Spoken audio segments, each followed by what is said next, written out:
नमस्कार, उमाज मराठी किचनमध्ये आपल्या सर्वांचं खूप खूप मनापासून स्वागत। आज आपण पाहणार आहोत साजूक तुपातील तर्रीदार मटण।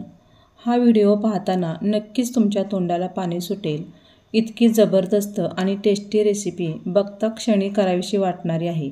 चला तर मंडळी, वेळ न घालवता पटकन रेसिपीला सुरुवात करूया। तुपातील मटण करण्यासाठी मी अर्धा किलो मटण स्वच्छ धुवून नंतर कुकरला 3 शिट्ट्या काढून शिजवून घेतलेला आहे। तर आता आपण फोडणी घालूया। तर गॅसवरती पॅन गरम करून घेतलेला आहे, त्यामध्ये 2 चमचे तूप घालूया।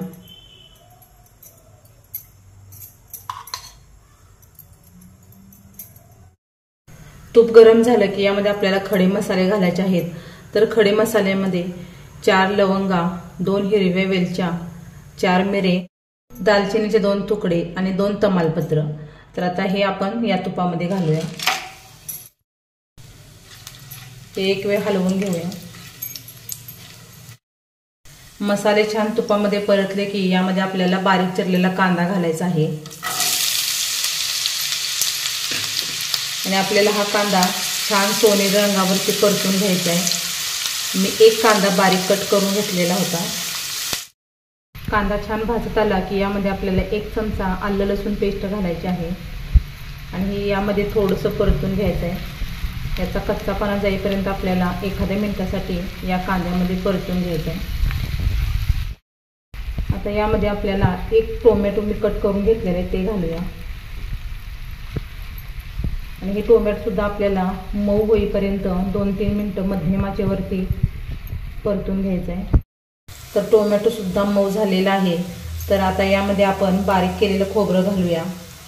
तर मी यामध्ये मोठा 1 कांदा भाजून आणि खोबरं बारीक करून घेतलेलं आहे, ते 2 चमचे घालूया।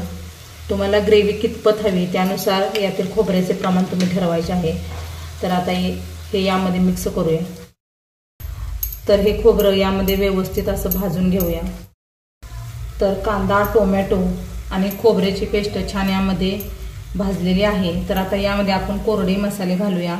तर कोरड्या मसाल्यामध्ये 1 चमचा जिरेपूड, 1 चमचा धनेपूड, 1 चमचा लाल तिखट, पाव चमचा हळद, हे बेडगी मिरचीचं लाल तिखट आहे। तर हे तिखट नसतं, फक्त रंगासाठी मी वापरलेलं आहे। तर आता हे यामध्ये घालूया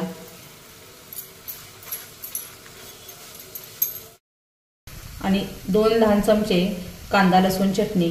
तर आता आपल्याला हे सर्व मसाले यामध्ये व्यवस्थित असे हलवून घ्यायचे आहेत। तर आता कोरडे मसाले छान यामध्ये परतले गेलेले आहेत। तर यामध्ये गरम मसाला वगैरे किंवा मटण मसाला घालायची अजिबात गरज नाही, कारण आपण यामध्ये खडे मसाले घातलेले आहेत। तर आता यामध्ये चवीपुरतं मीठ घालूया आणि यामध्ये आता थोडंसं गरम पाणी घालूया।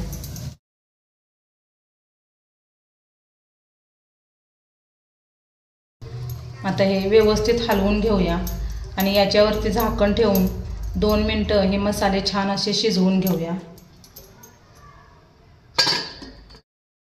आता 2-3 मिनिटं झालेली आहेत आणि आपला मसाला छान शिजलेला आहे। तर आता यामध्ये आपण हे शिजलेलं मटण घालूया। तर आता हे एक वेळ हलवून घेऊया। आपण मटण शिजवताना यामध्ये मीठ थोडं घातलेलं होतं, म्हणून आता अगदी जपूनच घालायचं आहे। मटणाचं प्रमाण कमी असल्यामुळे मी पॅनमध्ये केलेलं आहे। तुमचं जर प्रमाण जास्त असेल तर तुम्ही कढईमध्ये करू शकता। तर आता याच्यावरती झाकण ठेवून हे 5 मिनिटं छान असं शिजवून घ्यायचं आहे। तर आता 5 मिनिटं मी छान असं मटण शिजवून घेतलेलं आहे। तर तुम्ही बघू शकता खूप छान अशी तर्री आलेली आहे। तर आता याच्यावरती बारीक चिरलेली कोथिंबीर घालूया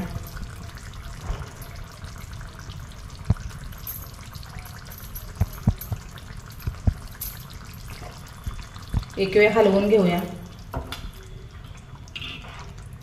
हे मटण तुम्ही भाकरीसोबत खावा किंवा चपातीसोबत छानच लागते, किंवा भातासोबत जरी खाल्लं तरी सुद्धा छान लागते। तर आता आपण गॅस बंद करूया। अशा पद्धतीने आपलं साजूक तुपातील तर्रीदार मटण तयार आहे। तुम्ही नक्की ट्राय करून बघा आणि आवडल्यास व्हिडिओला लाईक करा, शेअर करा। चॅनलवरती नवीन असाल तर चॅनलला सबस्क्राईब करा। पुन्हा भेटूया असंच एका नवीन रेसिपीसोबत। तोपर्यंत बाय बाय।